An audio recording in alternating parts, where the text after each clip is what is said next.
عليه وسلم قال من فاتته الصلاة فكأنما وتر أهله وماله رواه ابن حبان. நபி ஸல்லல்லாஹு அலைஹி வஸல்லம் அவர்கள் கூறியதாக நௌஃபல் இப்னு முஆவியா ரலியல்லாஹு அன்ஹு அவர்கள் அறிவிப்பதாவது, ஒருவருக்கு ஒரு நேர தொழுகை தவறி விடுவது அவரது குடும்பத்தினர் மற்றும் அவரது பொருட்கள் அனைத்தும் பறிக்கப்பட்டதை போன்றதாகும். நூல் இப்னு ஹிப்பான். மேலான சகோதரர்களே, நேர்களே, மேலே சொல்லப்பட்ட நபிமொழியிலிருந்து நாம் எதை விளங்குகிறோம் என்றால், எங்களுடைய வாழ்க்கையிலே தரப்பட்ட மேலான வணக்கங்களில் ஒன்றுதான் ஐங்கால தொழுகையாக இருக்கின்றது. அந்த தொழுகையை உலகத்திலே நாம் நிறைவேற்றக்கூடியவர்களாக மாற வேண்டும்.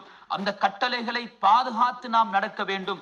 எப்போது அந்த தொழுகையில் ஒரு தொழுகை எங்களுடைய வாழ்க்கையிலே விடுபடுமோ, அந்த ஒரு தொழுகை எங்களுடைய வாழ்க்கையிலே கலாவாகும் போது எங்களுடைய உள்ளத்திலே எந்த அளவுக்கு கவலை வர வேண்டும் என்றால், எங்களுடைய குடும்பத்தினர், எங்களுடைய சொத்துக்கள் அழிக்கப்பட்டு நாம் எப்போது தனிமையாக இருக்கக்கூடிய நேரத்திலே, எங்களை அரவணைப்பதற்கு எந்த விதமான குடும்பங்களும் இல்லை, எங்களுக்கு உதவி செய்யக்கூடிய எந்த விதமான சகோதரர்களும் இல்லாத நேரத்திலே எவ்வளவு ஒரு கவலை உண்டாகுமோ, இது போன்றுதான் மனிதனுடைய வாழ்க்கையில், எங்களுடைய வாழ்க்கையில் அல்லாஹுடைய கட்டளையான ஒரு தொழுகை விடுபடக்கூடிய நேரத்திலே அந்த கவலை வர வேண்டும் என்பதை மேலே சொல்லப்பட்ட அந்த ஹதீஸ் எங்களுக்கு தெளிவுபடுத்திக் கொண்டே இருக்கிறது.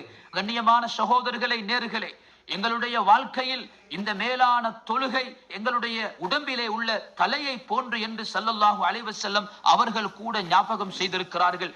அந்த அடிப்படையில் எங்களுடைய வாழ்க்கையிலே இந்த ஐங்கால தொழுகைகளை ஒவ்வொரு நாளிலும் அதற்குரிய நேரத்திலே நாங்கள் அதை பாதுகாத்து அந்த தொழுகையை தொழக்கூடிய நேரத்திலே இந்த உலகத்துடைய வாழ்க்கையிலும் அந்த தொழுகையின் மூலமாக பிரதிபலனை அல்லாஹு தாலா தர காத்து கொண்டிருக்கிறான்.